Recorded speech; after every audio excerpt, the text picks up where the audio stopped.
Welcome my dear friends, welcome to everyone to my channel. আমি আমার চ্যানেলে সবাইকে ওয়েলকাম করছি। Bhudev hair.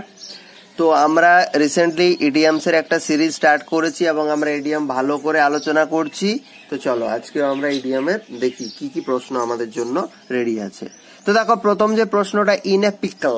In a pickle, pickle মানে কি? পিকল মানে হচ্ছে আচার। তাহলে ইন এ পিকল মানে আচারের মধ্যে। এবার দেখো ভাই, সোজা সাপটা কথা, আমরা আচার খেতে পছন্দ করি, আর তার মধ্যে বিভিন্ন ধরনের মশলা দেওয়া থাকে, তার একটা গন্ধ থাকে আলাদা, ঠিক আছে, যেটা আমাদের খুব ডেলিশিয়াস লাগে খাওয়ার পর।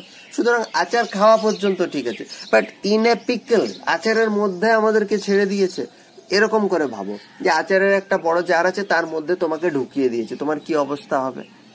আচার খেতে ভালো, দ্যাট ডাজন্ট মিন আমি আচারের মধ্যে থাকলে আমার চোখে আচারের মশলা ঢুকে যাচ্ছে, আমার নাকে আচারের তেল ঢুকে যাচ্ছে, আমার কি রকম অনুভূতি হবে, কি রকম এক্সপিরিয়েন্স হবে তখন? In great pain, in jubilation, in travel আর ইন ডিপ সরো, না আমি প্রচুর সমস্যার মধ্যে পড়ে যাব ভাই। In a pickle, I am in a pickle, তার মানে কি? তার মানে আমি এখন প্রচুর সমস্যার মধ্যে আছি। তাহলে এটা কারেক্ট অ্যান্সার হয়ে যাচ্ছে ইন ট্রাভেল। ইন ট্রাভেল, আমার অবস্থা এখন ভালো না, ঠিক আছে, ইন এ পিকল। বোঝাতে পারলাম? নেক্সট হচ্ছে অ্যাজ ক্লিয়ার অ্যাজ মাড। কাদা যতটা পরিষ্কার ততটা এটা আমার কাছে পরিষ্কার। ব্যাপারটা কিরকম হলো? একটা মানুষ উইদাউট মাড কত সুন্দর পরিষ্কার লাগে দেখতে, তাহলে তার গায়ে ধরো কাদা ছিটিয়ে দেওয়া হলো, তাহলে তাকে কি আর পরিষ্কার দেখতে লাগবে? কখনোই দেখতে লাগবে না। As clear, the explanation by the teacher is as clear as mud to me. মানে টিচার যে ব্যাপারটা যেটা এক্সপ্লেন করলেন আমার কাছে কাদার মতো অপরিষ্কার। অ্যাকচুয়ালি অ্যাজ ক্লিয়ার অ্যাজ মাড মানে কাদার মতো অপরিষ্কার, মানে ইম্পসিবল টু আন্ডারস্ট্যান্ড, আমার পক্ষে বোঝা সম্ভব হলো না, বা খুব মানে ওনার এক্সপ্লেনেশনটা খুব কষ্ট করে বুঝতে হলো। তাহলে ইম্পসিবল টু আন্ডারস্ট্যান্ড, যেটা বোঝাই যাচ্ছে না সেটাকে বোঝানোর জন্য বলা হচ্ছে অ্যাজ ক্লিয়ার অ্যাজ মাড। চলো next, dance to someone's tune. দেখো, আমরা তো সবাই ডান্স করি, ঠিক আছে। ডান্স টু সামওয়ানস টিউন, অন্য কারোর সুরে, অন্য কারোর সুরে ডান্স করা। বাস্তবে দেখতে গেলে ডান্স তো সবাই অন্য কারো সুরেই করে, নিজে গান লিখে নিজে সুর তৈরি করে কয়জন বা ডান্স করে? বাট এখানে ওটা বলতে চাইছিনি, এখানে বলছে ডান্স টু সামওয়ানস টিউন, অন্যের তালে নাচা।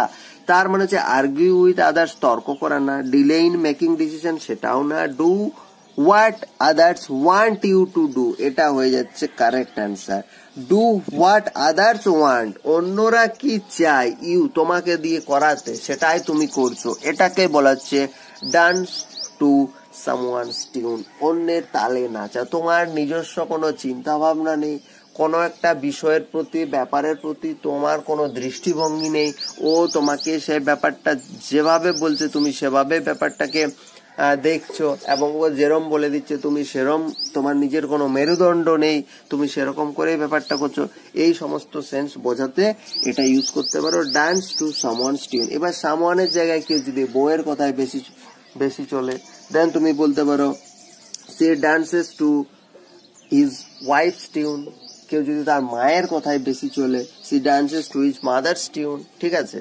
দেখো, কারো কথাই চলা বা না চলা সেটা মানে একটা ব্যাপার, কোন একটা প্রবলেম আছে, সেটা তুমি তো আগে শুনবে, তোমার বউ কি অপিনিয়ন দিচ্ছে সেটা সম্পর্কে, তোমার মা কি অপিনিয়ন দিচ্ছেন সেটা সম্পর্কে তুমি আগে শুনবে, তারপর সেটা তোমার যদি জাস্টিফাইড মনে হয় তুমি সেটা ফলো করো, যদি জাস্টিফাইড না মনে হয়, কোথাও কোথাও চেঞ্জেস দরকার হয়, সেই চেঞ্জগুলো করে তারপর তুমি সেটাকে ঠিক করো। বাট অন্যের মতো নিজের বিচার বুদ্ধি বিবেক দিয়ে না ভেবে, সেটা হতে পারে কারোর কথাই হোক, আমি কাউকে ছোট করছি না, মায়ের কখনো কখনো মায়ের কথাও কিছু কিছু ক্ষেত্রে ভুল হতে পারে, কখনো কখনো বউয়ের কথাও কিছু কিছু ক্ষেত্রে ভুল হতে পারে, সুতরাং সেটা ব্যাপারটা না। বাট তোমাকে নিজের বিচার বুদ্ধি দিয়ে আগে বিবেচনা করতে হবে, তারপর সিদ্ধান্ত নিতে হবে, ঠিক আছে। চলো নেক্সট হচ্ছে বাইট ওয়ানস টাং।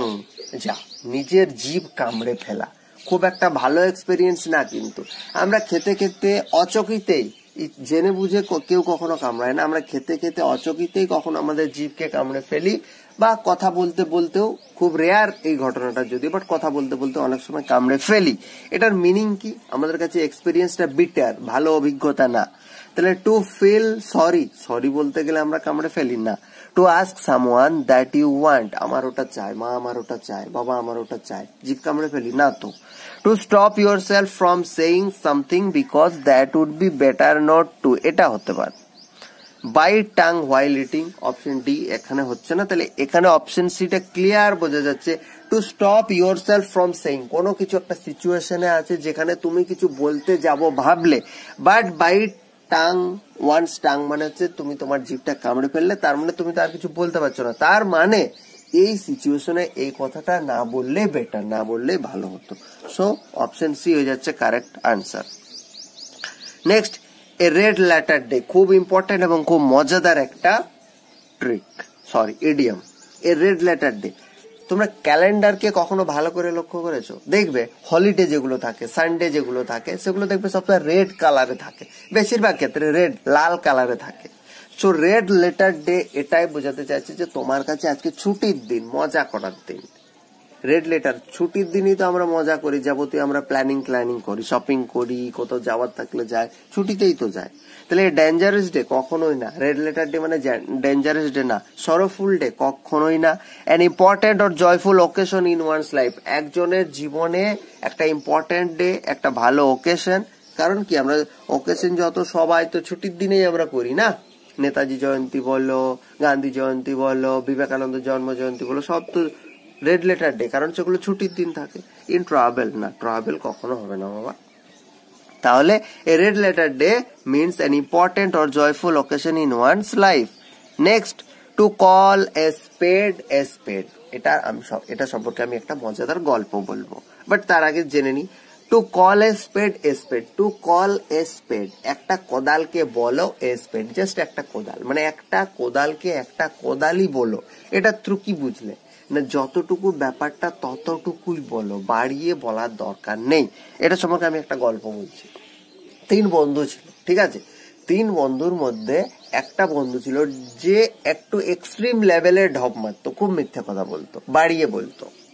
তো যখন ও বাড়িয়ে বলতো তখন ওর বাকি যে 2 জন বন্ধু তারা এরম করে কাশতো, ঠিক আছে, এরম করে কাশতো। এরপর তখনই এ বুঝে যেত যে আমার ঢপ মারার লেভেলটা একটু বেশি হয়ে গেছে, আমাকে কমাতে হবে। সুতরাং ওরা যেই মাত্র ওরা কাশলো, ধরো এরম কথার কথা বলছি, ধরো এরম বললো যে আমি আজকে একটা 500 কুইন্টালের হাতি দেখেছি। দেন ওর বন্ধুরা কাশতে শুরু করবে, তখন ও 500 থেকে 400-তে নামবে, কাশি যদি না থামে আরো কমবে, ঠিক আছে। শেষে গিয়ে ওরা যেখানে কাশিটা বন্ধ করবে তখন বলবে হ্যাঁ হ্যাঁ হ্যাঁ 10 কেজিরই ছিল বা 100 কেজিরই ছিল হাতিটা, ঠিক আছে, এরকম ব্যাপার। তো এরপর একদিন বলছে আজকে না আমাদের পুকুরে মাছ ধরার সময় আমি একটা 1 কুইন্টালের মাছ দেখেছি। এবং এই কথাটা যখন বলছে তখন ওর 2 জন বন্ধু মুড়ি খাচ্ছিল, ঠিক আছে। তো মুড়ি খাচ্ছিল, খেতে খেতে কি হয়েছে, ওরা জাস্ট ওদের 2 জনের গলায় মুড়ি আটকে গেছে। তখন ওরা কাশতে শুরু করেছে। এরপর এ বলছে আজকে আমি আমাদের পুকুরে 100 কেজির মাছ দেখেছি। ওরা কাশতে শুরু করেছে। এ কি ভেবেছে যে ওরা কাশছে, তার মানে আমার ঢপ দেওয়াটা ওরা বুঝে গেছে, বাট ওরা অ্যাকচুয়ালি কাশছে কিন্তু ওদের গলায় মুড়ি আটকে গেছে সেজন্য। তাহলে এ তখন 100 কেজি থেকে বলছে না 90 কেজির ছিল, ওরা তো কেসেই যাচ্ছে। 80 কেজির ছিল, ওরা তখনও কাশছে। 60, 70, 50, 10 কেজি ছিল, ওরা কিন্তু কাশছেই এখনো কন্টিনিউয়াসলি। এ বলছে না 1 কেজি ছিল। 1 কেজি বলার পরেও কিন্তু ওরা কাশছে, কারণ ওরা তো এখানে এ যে মিথ্যেটা বলছে সেটাকে চাপা দেওয়ার জন্য, সেটাকে ধরিয়ে দেওয়ার জন্য কাশছে না, ওরা কাশছে ওদের গলাতে মুড়ি আটকে গেছে। এ যখন 1 কেজি বলছে তখনও ওরা কাশছে, তখন এ বলছে আর তোমরা যতই কাশি করো বা আর তোমরা যতই কাশো আমি কিন্তু আর কমবো না, কারণ মাছটা 1 কেজিরই ছিল। 1 কেজির মাছটা যখন 1 কেজি বলছো তখন ওরা কাশছে, তার মানে বলছে যে আর তোমরা যতই কাশো আমি কিন্তু এর থেকে আর বেশি কমবো না, কারণ মাছটা 1 কেজিরই ছিল।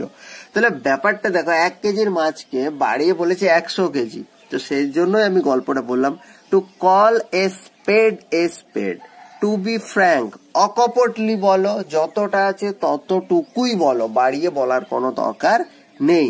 সুতরাং টু কল এ স্পেড মানে কেউ কেউ থাকে না, দেখবে অনেক বাড়িয়ে বলবে, দেখেছি একটু, দেখেছে একটু সেটাকে বাড়িয়ে সেটাকে মশলা টসলা লাগিয়ে এমন একটা মনোরঞ্জক খবর তৈরি করে দেবে যে আর কিছু বলার অপেক্ষা থাকবে না। এবং যে দুজনের ব্যাপারে স্পেশালি সেটা যদি কোনো ছেলে মেয়ে হয় দুজনের, তাহলে তো শুনতে এত ভালো লাগে আর কি বলবো, মানে একদম মশলা টসলা মিশিয়ে, এবং ওই দুজনের জীবন বেঁচে থাকাটা একদম বিরহ করে তুলবে। সুতরাং টু কল এ স্পেড আমি বোঝাতে পারলাম। আজকে এ পর্যন্তই ছিল, পরের সেশনে আবার দেখা হচ্ছে with important idioms. So stay tuned. Thank you.